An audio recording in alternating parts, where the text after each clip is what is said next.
প্রতিবার লিয়াংকুন যখন একটি মৃতদেহ গ্রহণ করে তখন সে ধৈর্য ধরে মৃত ব্যক্তিকে পরিষ্কার করবে যতক্ষণ না মৃতদেহের উপর ধুলোর কোনো চিহ্ন না থাকে, এবং তারপর সাবধানে মৃতদেহের গায়ের জল তোয়ালে দিয়ে মুছিয়ে দেয়।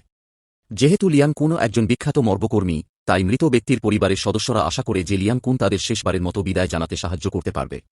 পরিষ্কার করার পর মৃত ব্যক্তিকে বিছানায় রাখে। তারপর আঠা দিয়ে তার চোখ দুটি বন্ধ করে দেয়। তারপর মৃত ব্যক্তির মুখে সুন্দর প্রসাধন সামগ্রী লাগাতে থাকে। লিয়াংকুন সরাসরি ভুরু পেন্সিল তুলে নেয়। প্রথমে মহিলার ঠোঁটে লিপস্টিক লাগাল, তারপর মহিলাটির মুখ বন্ধ করার জন্য তার মুখে তামার মুদ্রা ফেলে দেওয়া হল। মহিলাটি তার মুখ বন্ধ করল এবং চিকিৎসার পর একজন সহকর্মী এসে পরবর্তী পদক্ষেপের দায়িত্ব নেবে। এইভাবে একটি মৃতদেহ শেষ সম্মানের সাথে পরিবারের সাথে শেষবারের মতো দেখা করার জন্য বের করে দেওয়া হল। লিয়াংকুন তার কাজ শেষ করে সবেমাত্র বিশ্রাম নিতে যাচ্ছিল যখন আরেকটি তাজা মৃতদেহ ভিতরে ঠেলে দেওয়া হল। লিয়াংকুন অভিযোগ করল যে সে অনেক কাজ করে ক্লান্ত হয়ে পড়েছে, কিন্তু যেহেতু এটি তার ঠিক সামনে ছিল তাই সে প্রত্যাখ্যান করতে পারল না। সে কেবল উঠে আবার কাজ করতে লাগল। হঠাৎ মৃতদেহটি উঠে বসল এবং লিয়াংকুন এতটাই ভয় পেয়ে গেল যে সে নিজেকে রক্ষা করার জন্য পাল্টা আক্রমণ করল।